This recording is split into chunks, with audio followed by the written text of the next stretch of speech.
अहिल्यानगरच्या संगमनेरमध्ये पाकिस्तानी सौंदर्य प्रसाधनांचा साठा जप्त करण्यात आलाय। एफडीएनं पोलिसांच्या मदतीनं गोल्डन मार्केटमधील दुकानांवर छापा टाकलाय। यावेळी 14,000 रुपयांची गोरी ब्युटी क्रीम आणि गोरी डे अँड नाईट क्रीम जप्त करण्यात आली आहे। दुकानदार शहीद रियाज शेख याला चौकशीसाठी ताब्यातही घेतलंय। परवानगी नसताना विक्री केल्याप्रकरणी गुन्हा दाखल करण्यात आलाय। संगमनेरमध्ये आता पाकिस्तानी सौंदर्य प्रसाधनांची विक्री केली जात असल्याचा प्रकार उघडकीस आलाय। तर पाकिस्तानी सौंदर्य प्रसाधनांचा साठा तिथून जप्तही करण्यात आलाय। गोल्डन मार्केटमधील दुकानावर एफडीएनं छापा टाकला होता।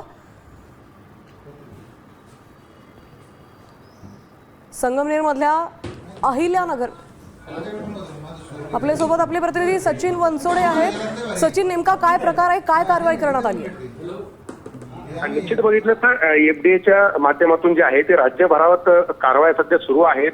आता बनावट जे खाद्यपदार्थ आहेत त्यासोबत जे बनावट विविध क्रीम असतील किंवा विविध सौंदर्य प्रसाधने असतील याच्यावरती देखील एफडीए कडून मोठ्या प्रमाणात धाड सत्र सुरू आहे। आणि संगमनेरमध्ये थेट पाकिस्तानात बनवली गेलेली जी सौंदर्य प्रसाधने आहेत त्याची कुठलीही परवाना नसताना त्या ठिकाणी सगळी विक्री सुरू होती आणि ही माहिती मिळाल्यानंतर अर्थाने एफडीएने त्या ठिकाणी कारवाई करत मोठा तो जप्त केलेला आहे। आणि आता या ठिकाणी दुकानदाराला ताब्यात घेत पुढील कारवाई जी आहे ती सध्या पोलिसांकडून देखील सुरू आहे। मात्र पाकिस्तानची जे सौंदर्य प्रसाधने आहेत ती बिना परवाना या ठिकाणी जर विकली जात असतील तर हा मोठा गंभीर प्रश्न या निमित्ताने उपस्थित होतोय। आणि ही सौंदर्य प्रसाधने जी आहे ती खऱ्या अर्थाने मानवी आरोग्यात जी आहेत ती धोकादायक असल्याचं देखील निष्कर्ष समोर येतो। त्यामुळे या प्रकरणामध्ये आता पुढे काय कारवाई होती खऱ्या अर्थाने हे बघणं आता गरजेचं ठरणार आहे। सचिन, धन्यवाद आपण दिलेल्या सविस्तर माहितीबद्दल।